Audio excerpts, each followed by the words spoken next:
The first sign that Tuesday was going to be a particularly annoying day came when Commander Vexor's invasion fleet dropped out of hyperspace directly above Earth's atmosphere. Now, if you're thinking this sounds like the beginning of every terrible sci-fi movie ever made, congratulations, you have functioning brain cells. Unfortunately, Commander Vexor did not.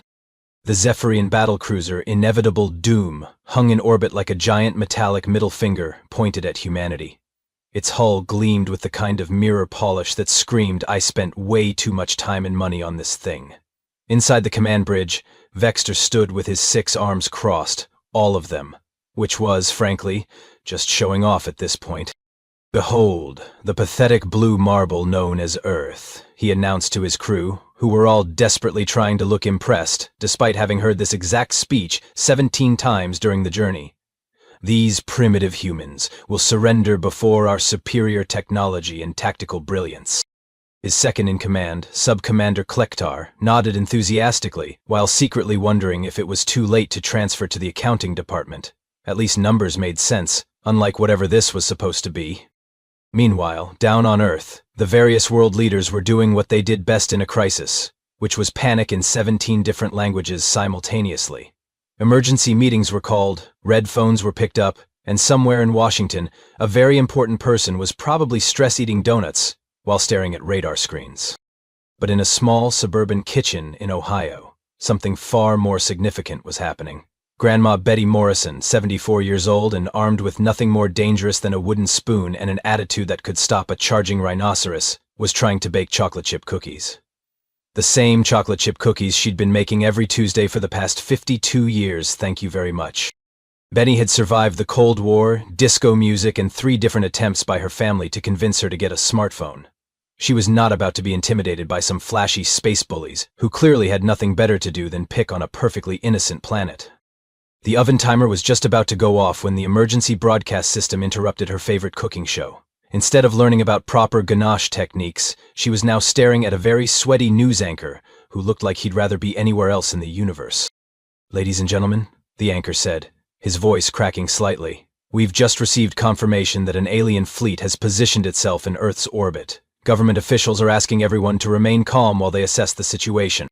Betty looked at her oven, then at the television, then back at her oven. The cookies were going to burn if she didn't take them out soon, and she'd be damned if some space tourists were going to ruin her Tuesday baking schedule. She reached over and turned off the oven. "Well," she said to her cat, Mr. Whiskers, who was utterly unimpressed by the whole situation, "I suppose we'll just have to deal with this nonsense first."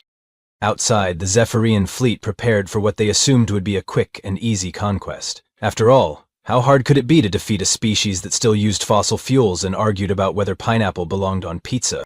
They were about to find out just how wrong they were. Commander Vexter decided it was time to make his grand entrance. He'd practiced this moment in front of his bathroom mirror for weeks, perfecting what he called his intimidating overlord voice. What he hadn't practiced was dealing with humans, who had an annoying habit of not following the script. "Attention, primitive beings of Earth," his voice boomed across every television, radio, and smartphone on the planet. "I am Commander Vextor of the Zephyrian Empire. Your planet is now under our dominion. Surrender immediately, or face the consequences of our advanced weaponry." World leaders scrambled to respond. The president was in a bunker somewhere, probably drafting a very strongly worded letter. The UN was calling an emergency session that would definitely solve everything, just like they always did. Military generals were doing military things with maps and pointing sticks. But in her kitchen in Ohio, Grandma Betty was dealing with a more pressing issue. The alien broadcast had interrupted her radio just as she was listening to her favorite talk show, and frankly, she was not having it. "Oh, for crying out loud," she muttered, smacking the side of her ancient radio. "Can't a woman listen to her programs in peace?" The radio crackled back to life, and suddenly she could hear Commander Vextor's voice coming through clearly. More importantly, and completely by accident, her voice was now being broadcast right back to him. "Listen here, you oversized space lobster," Betty said, not realizing that her words were being transmitted directly to the alien fleet. "I don't know who you think you are, but some of us have cookies to bake and shows to watch. Take your advanced weaponry and shove it where the sun doesn't shine, which in your case is probably most of your body." There was a moment of stunned silence across the galaxy. Commander Vexor blinked all 4 of his eyes, which was quite a sight. His crew looked at each other with the kind of confusion usually reserved for tax forms and assembly instructions. Did Did she just insult our commander? Sub-Commander Clicktar whispered. Meanwhile, Betty's grandson Tommy, who was visiting for the day and had been in the basement trying to fix her ancient computer, came running upstairs with his laptop. The 25-year-old IT specialist had somehow managed to trace the alien signal and, being the helpful sort, had accidentally connected his grandmother's radio to what was essentially a galactic communication network. "Grandma, I think you're talking to the aliens," he said, staring at his screen in amazement. "Well, of course I am, sweetie," Betty replied, still fiddling with the radio dial. "And they're being very rude about it." Tommy, realizing the potential of this situation, quickly started recording everything. Within minutes, he'd uploaded Betty's response to every social media platform known to humanity. The video went viral faster than a sneeze in a preschool. "Grandma Betty Tells Off Alien Invaders" became the top trending topic worldwide. Memes were created, t-shirts were printed, someone probably started a TikTok dance about it. Back on the command ship, Vexter was experiencing what could only be described as a complete system malfunction. In all his years of conquering, no one had ever called him an oversized space lobster. He'd been called many things, most of them unprintable, but never that. "Sir," his communications officer reported nervously, "the entire planet appears to be laughing at us." "Laughing?" Vextor's voice cracked like a teenager asking someone to prom. "Yes, sir. They're sharing something called memes about our invasion. I don't understand what they mean, but there's one with your face on it that says, 'When you try to conquer Earth but get roasted by Grandma.'" Betty, meanwhile, was just getting started. Tommy had rigged up a better connection, and now she was broadcasting live to both Earth and the alien fleet. "And another thing," she continued, warming up to her subject. "What kind of self-respecting invasion force shows up on a Tuesday? Don't you people have jobs? I've got a bridge club meeting at 3, and I will not be late because some unemployed aliens decided to throw a tantrum in space." The Zephyrian crew was beginning to question their life choices. This wasn't how conquering was supposed to work. While the rest of the world was either panicking or sharing memes, Grandma Betty was doing what she did best, getting down to business. She'd raised 4 children, survived 3 husbands, and once talked a door-to-door salesman into buying her old vacuum cleaner instead of selling her a new one. She knew how to handle difficult people, even if they happened to be from another planet. "Tommy," she said, settling into her favorite armchair with a cup of tea, "pull up everything you can find about these Zephian fellows. If I'm going to deal with them, I need to know what I'm working with." Tommy, who was still in shock that his grandmother had just become humanity's unofficial spokesperson, started typing furiously. Within minutes, he'd hacked into the alien communication network, which was surprisingly easy because, as it turned out, the Zephyrians used the same password for everything. "Conquering is fun, 123. "Okay, Grandma," Tommy said, scrolling through alien files. According to their own records, the Zephyrians were actually accountants for the Galactic Revenue Service, until about 5 years ago. Betty raised an eyebrow. "Accountants?" "Yeah, apparently they got laid off during budget cuts and decided to become professional conquerors instead. Their leader, this Vexter guy, used to specialize in tax audits." "Tax audits?" Betty repeated, a dangerous smile spreading across her face. Well, that explains everything. She understood now. These weren't battle-hardened warriors, they were frustrated bureaucrats with delusions of grandeur. They were probably the type who actually read the terms and conditions before clicking accept. This was going to be easier than she thought. The front door suddenly burst open, and in walked General Marcus Stone, followed by what appeared to be half the Pentagon. The general was a decorated military officer who looked like he'd stepped out of a recruitment poster, all square jaw and serious expressions. "Ma'am," he said, slightly out of breath, "I'm General Stone. We need to talk." Betty didn't even look up from her tea. "Wipe your feet, young man. I just vacuumed." The general blinked, clearly not prepared for this response. "Ma'am, you've made contact with the alien invaders. This is a matter of national security." "National security?" Betty finally looked at him, her expression the same one she'd used when her children tried to convince her they'd done their homework. "Honey, I've been dealing with pushy salespeople for 74 years. These space accountants don't scare me." "Space accountants?" one of the Pentagon officials whispered to another. Tommy held up his laptop. "She's right. Look at their organizational chart. They still use double-entry bookkeeping for their fleet management." Betty stood up and walked to her kitchen window, where she could see news vans gathering outside. "General Stone, let me explain something to you. These aliens aren't warriors. They're middle management, having a midlife crisis. They want to conquer Earth because it'll look good on their performance reviews." She turned back to face the room full of military personnel. Now, I've been dealing with their type my whole life. The DMV, the IRS, insurance companies, you name it. They all have one thing in common. They're absolutely terrified of paperwork that doesn't make sense. General Stone looked skeptical. You're suggesting we defeat an alien invasion with paperwork? Not just any paperwork, Betty said, her eyes twinkling with mischief. I'm talking about the kind of bureaucratic nightmare that would make a grown man cry. Health insurance forms, tax documents, permit applications, warranty claims, the works. Tommy was frantically taking notes. Grandma, that's actually brilliant. If they're ex-accountants, they probably have an obsessive need to understand and properly file everything. Exactly, Betty nodded. And if there's one thing humans excel at, it's creating paperwork so confusing that even we don't understand it half the time. General Stone was beginning to see the logic, even if every fiber of his military training was screaming that this was insane. So your plan is to confuse them into surrender? Betty smiled the kind of smile that had once convinced the mayor to let her organize the town's 4th of July parade, despite the fact that her last 3 attempts had ended in minor disasters. General, she said, I'm going to bureaucratize them into submission, and I'm going to need every government office in the country to help me do it. Outside, Commander Vextor was still trying to process what had just happened to his perfectly planned invasion. This was definitely not covered in Conquering for Dummies. Within 6 hours, Grandma Betty had transformed her suburban kitchen into what could only be described as a bureaucratic war room. Her dining table was covered with laptops, printers, and stacks of forms that would make even the most seasoned government employee weep. Tommy had somehow connected her ancient fax machine to the alien communication network, because apparently even spacefaring civilizations hadn't figured out how to escape the horror that was fax technology.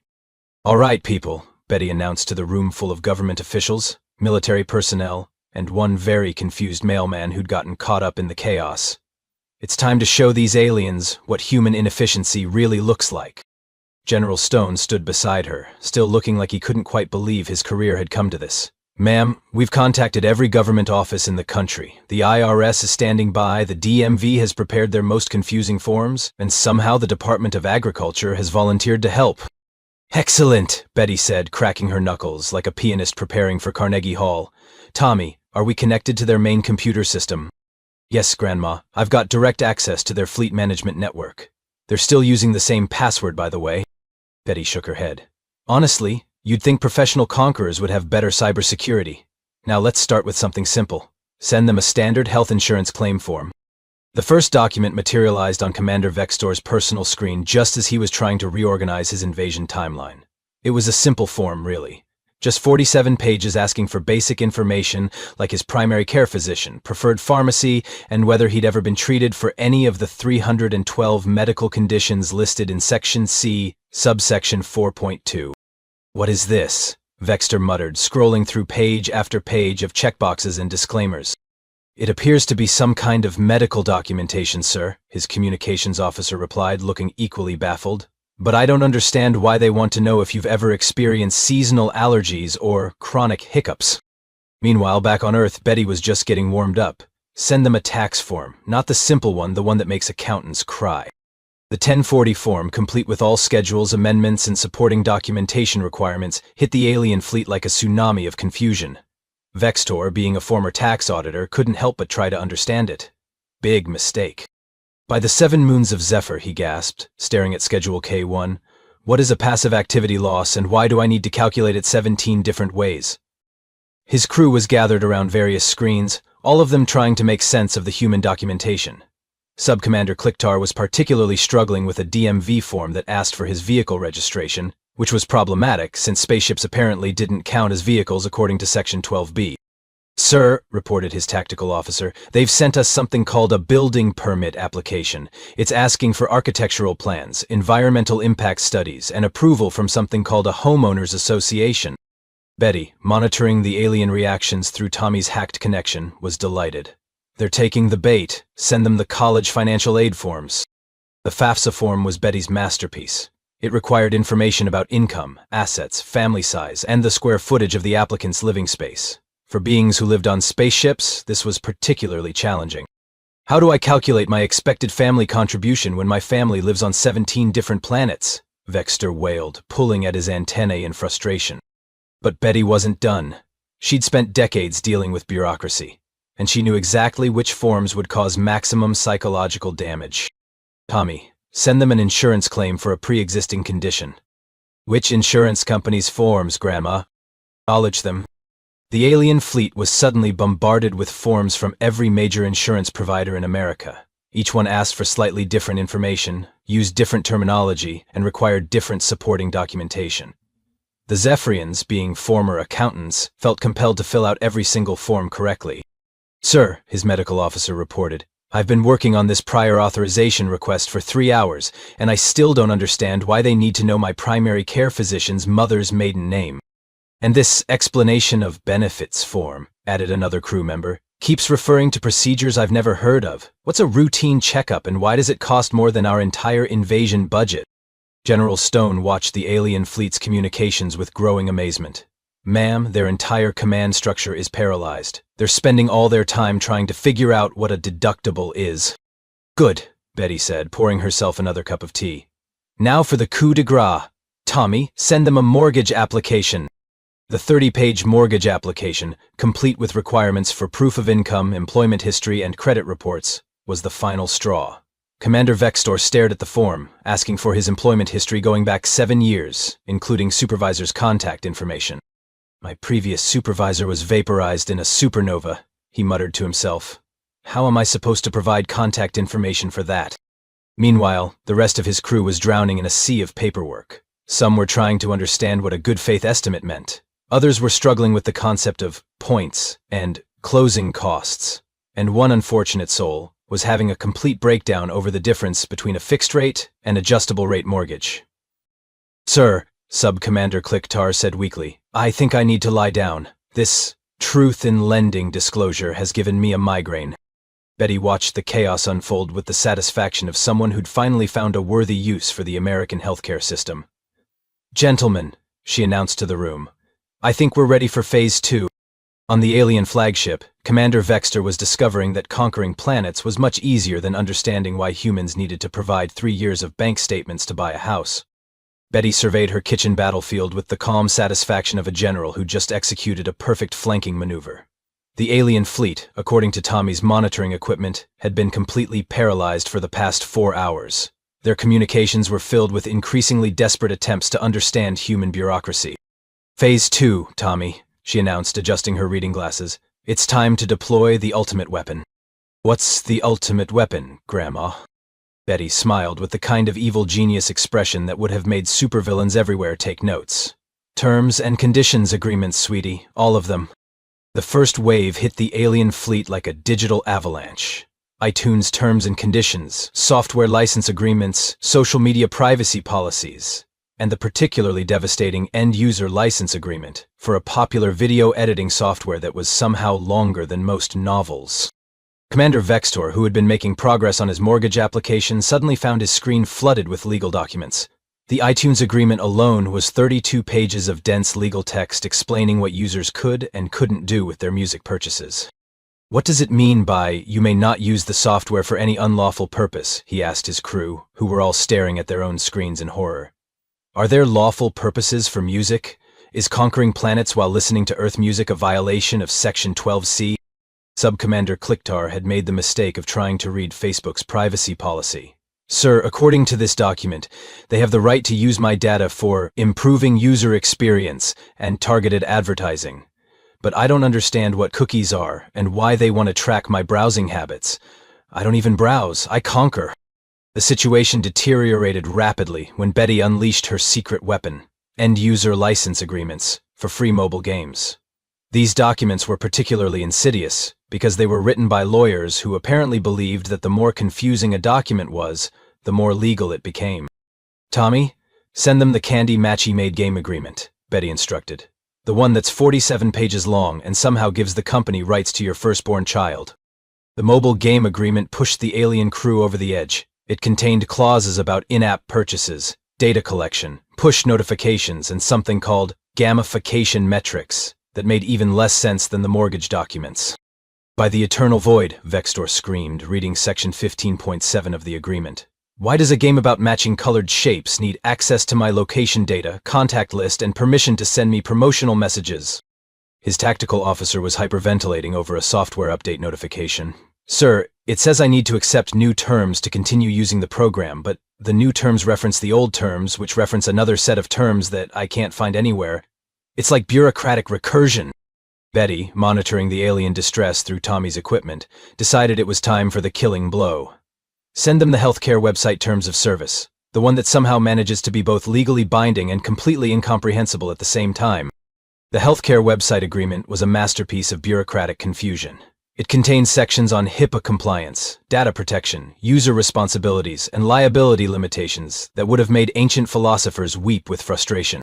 Commander Vextor, reading through the healthcare terms, began to experience what could only be described as a complete mental breakdown. "It says I'm responsible for maintaining the confidentiality of my account information, but also that they're not responsible if someone else accesses my account. How can I be responsible for something they're not responsible for? And this section," added his communications officer, pointing at his screen with a trembling appendage, "says that by using the website I agree to resolve all disputes through binding arbitration, but I don't know what arbitration is, and I'm not sure I want to be bound by it." The final straw came when Betty deployed her ultimate bureaucratic weapon, the complete terms and conditions for a popular cloud storage service, including all amendments, addendums, and privacy policy updates from the past 5 years. "Sir," Subcommander Klickar reported, his voice barely above a whisper, "this document is updating itself while I'm reading it. Section 12 just changed 3 times in the past minute. I don't think it's possible to actually agree to terms that are constantly changing." Commander Vextor stared at his screen, where notifications were popping up faster than he could read them. "Accept updated terms to continue.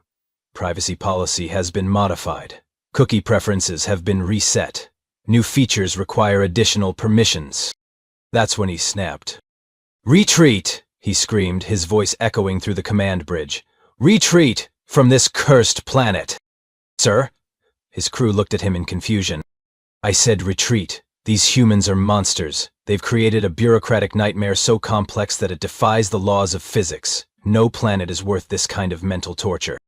The alien fleet began powering up their engines, desperate to escape the endless cascade of terms and conditions.